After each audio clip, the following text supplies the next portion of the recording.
हर हर महादेव। प्रिय दर्शकों, ओम नमः शिवाय।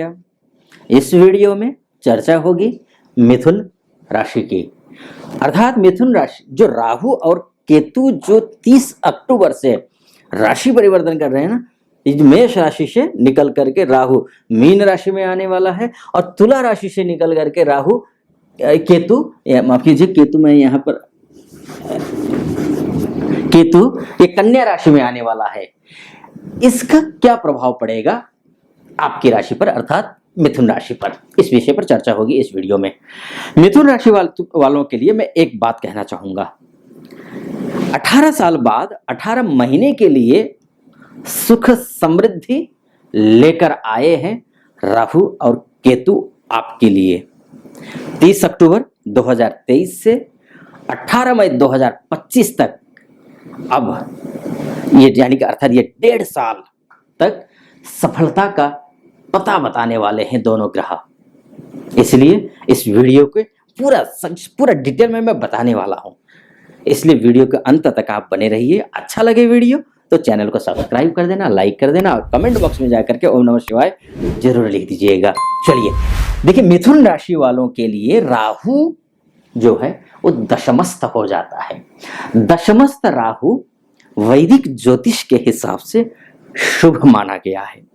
दशमस्थ राहु मान देता है, सम्मान देता है, धनी बनाता है, मानी बनाता है, प्रतिष्ठित बनाता है, समृद्धि को देता है, पैसा देता है, पद देता है, उच्च अधिकारियों से मिलना जुलना बढ़ाता है।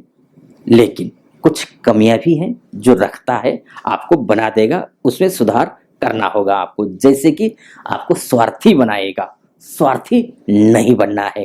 लेकिन हालात को सही तरीके से आप समझ नहीं पाएंगे, थोड़ा ये भी एक इसमें चिंता की बात होती है। हालात कुछ और होते हैं लेकिन आप कैलकुलेशन कुछ और कर रहे होते हैं। भ्रम की स्थिति पैदा करता है क्योंकि राहु माया जाल है, भ्रम जाल है, इसलिए सावधानी बरतना चाहिए डिसीजन लेने में।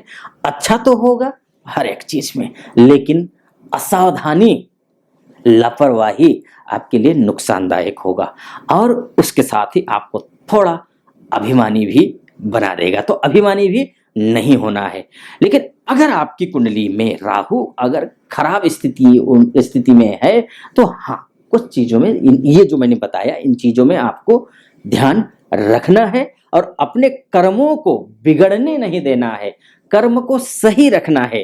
कुंडली में राहु खराब है, ये कैसे पता चलेगा? जैसे कि मैंने कहा कि आपके लिए गोचर में राहु शानदार है, लेकिन अगर आपके लग्न कुंडली में अर्थात date of birth, time of birth और प्लेस ऑफ बर्थ के हिसाब से आपकी जो जन्म कुंडली है, उस कुंडली में राहु और केतु खराब स्थिति में है, तो आपको यहाँ जो मैं अच्छा फल गोचर में बता रहा हूं, हो सकता है वो पूर्णतः सारे फल न मिले। नहीं मिलेगा तो उससे पहले आपको कुछ लक्षण दिखाई देना शुरू होगा 1-2 महीने पहले से ही। अब वो जो लक्षण है ना, वो क्या है, संकेत वो क्या है, ये भी समझ लीजिए। राहु अगर आपकी लग्न कुंडली में खराब है और अच्छा होना है गोचर में, तो खराब है तो उतना ज्यादा बेहतर नहीं होगा। ये कैसे पता चलेगा आपको? क्योंकि आपकी याददाश्त कमजोर होने लगेगा। अगर आपका याददाश्त कमजोर हो रहा है, कोई भी चीज कहीं भी रख करके आप भूल रहे हैं, तो समझ लीजिए आपकी लग्न कुंडली में राहु बहुत अच्छा नहीं है। मैं उपाय भी बताऊंगा, वो करना है आपको इस वीडियो के अंत में, वो कीजिएगा। तो मैं जो शुभ बता रहा हूं ना, अच्छा होगा बता रहा हूं, वो शुभ होगा आपके लिए। अगर कुछ माइनस होगा भी तो आपकी कुंडली में राहु और केतु की स्थिति अगर कमजोर होगी तब भी। उसके साथ ही चीजों को खो देंगे, कोई भी चीज, जैसे वस्तु, कोई भी वस्तु है वो खो देंगे, गुम जाएगा आपसे, बात बात पर आप खोने लगेंगे आप, ये भी एक स्थिति है। छिड़ जाएंगे और कड़वे शब्द आपके मुंह से अनायास ही निकल जाएगा, शत्रुओं और का डर बढ़ने लगेगा। अगर ये सब कुछ लक्षण आप में दिख रहे हैं तो समझ लीजिए 30 अक्टूबर के बाद राहु अच्छा होने वाला है। लेकिन अगर ये लक्षण आप में अभी से दिख रहे हैं तो समझ लीजिए आपकी लग्न कुंडली में राहु कमजोर है, तो इसको ठीक करना है, वो उपाय मैं बताऊंगा, वो उपाय कर लीजिएगा। फिर जो अच्छा होना है ना गोचर में, वो अच्छा होकर के ही रहेगा। इसके साथ साथ में क्या लक्षण और होंगे, मरा हुआ सांप दिखेगा आपको, छिपकली दिखना शुरू हो जाएगा। ये भी आपको जो है छिपकली, मरी हुई छिपकली दिखेगी, मरे हुए पक्षी दिख जाएंगे आपको, या फिर ऐसे दिख जाए या सपने में दिखने लग जाएंगे। नाखून का अपने आप टूटना, ये भी एक अशुभ संकेत है राहु की। तो आपके लग्न कुंडली में खराब है तो अच्छा आने वाला है, लेकिन लग्न कुंडली में खराब है तो एक संकेत देता है ग्रह कि भाई अच्छा तो मैं आ रहा हूं, लेकिन भाई तुम्हारी कुंडली में, लग्न कुंडली में मेरी स्थिति ठीक नहीं है, उसको सुधार कर लो तो मैं अच्छा फल दूंगा, ये कहता है ग्रह। उसके साथ ही घर का जो पालतू जानवर जो होता है वो खो जाते हैं या फिर मर जाते हैं, ये भी अगर हो रहा हो ना, तो आपके लग्न कुंडली में राहु केतु खराब स्थिति में है। आप गैर जिम्मेदार हो जाएंगे, आप लापरवाह हो जाएंगे, ये भी एक लक्षण है खराब स्थिति के। तो ऐसी स्थिति है तो समझना राहु और केतु आपके लग्न कुंडली में खराब है। करना क्या है बताऊंगा ही। उसके साथ ही पहले मैं बता दूं, आपका कार्य क्षेत्र बहुत अच्छा रहने वाला है। अगर लग्न कुंडली में अच्छा है तो ये सारे लक्षण आप में नहीं आ रहे हैं तो कार्य क्षेत्र में आप बहुत अच्छे रहने वाले हैं। मान सम्मान, पद प्रतिष्ठा, पैसा इत्यादि आपका बढ़ने वाला है। आप घर लेने की सोच रहे हैं तब भी आपको सफलता मिलने वाली है। इष्ट मित्रों के साथ में आपका सहयोग बढ़ने वाला है, नाते बढ़ने वाले हैं, नाते रिश्तेदार इत्यादि आपका सहयोग करेंगे ही। भूमि खरीदने की सोच रहे हैं या भूमि से संबंधित कोर्ट कचहरी में मामला फंसा हुआ है तो भी सुधरने वाला है। दाम्पत्य जीवन में भी मधुरता आने वाली है। उसके साथ ही प्रेम संबंध भी अच्छे होने वाले हैं। ये सारी चीजें अच्छी होंगी, लेकिन मैंने जैसे सावधानियां बोला, जिनकी कुंडली में अच्छी स्थिति में है ना राहु, उनको भी सावधान रहना है। ये गुरु की तरह अच्छा ग्रह नहीं है कि आ गया आप निश्चिंत होकर के घोड़ा बेच करके सो जाएं, नहीं। राहु है ये, केतु है ये, आएगा आपको 10 दिन में, महीना, 10 महीना, 2 महीना, 4 महीना, 6 महीने में करोड़पति बना देगा, माला माल कर देगा। लेकिन एक डिसीजन आपका ऐसा दिला देगा, ये आपने जितना कमाया है ना वो फिर सड़क पर लाकर खड़ा कर देगा आपको। इसीलिए सावधानी ये बहुत जरूरी है राहु की पीरियड में, केतु के पीरियड में, जब गोचर में ऐसी स्थिति चल रही हो तो। अब ऐसा करने से अब समझ लीजिए कि अब करना क्या है। अगर मान के चलिए कि जैसे मैंने आपको लक्षण बताए ना, वैसे तो अच्छा होगा सब कुछ, लेकिन अगर जो लक्षण दिख रहे हैं ना आपको उसमें, अगर उस ऐसी स्थिति में आपको करना क्या है, राहु केतु के लिए उपाय मैं आपको बता देता हूं, वो उपाय कर लीजिएगा। जो अगर अशुभ हो भी रहा हो वो भी शुभ हो जाएगा। राहु दोष से बचने के लिए आपको नियमित रूप से जो है दुर्गा चालीसा का पाठ करना बहुत जरूरी है।